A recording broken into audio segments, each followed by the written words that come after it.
বিষ্ণু ইসলাম একবার ওয়াশরুম সেরে এসে দেখলেন কে যেন অজুর পানি রেখে গিয়েছে। জিজ্ঞেস করলেন কে রেখেছে, বলা হলো আব্দুল্লাহ ইবনে আব্বাস রেখে, ছোট্ট আব্দুল্লাহ। বিষ্ণু ইসলাম খুশি হয়ে গেলেন, হায় রে, সে কিভাবে খেয়াল করলো, আমি এখন ওয়াশরুম থেকে আসলেই তো আমার অজুর পানি লাগবে।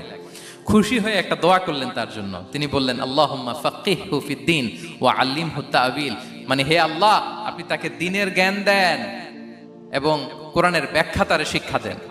বিশ্বনবীর এই দোয়া এমন ভাবে কবুল হয়েছে, এই আব্দুল্লাহ ইবনে আব্বাস যত মুফাসসির পৃথিবীতে আসবে সকল মুফাসসিরদের সম্রাট হিসেবে আল্লাহ তাকে কবুল করেছেন। বিশ্বনবীর দোয়া তারা পেয়েছেন।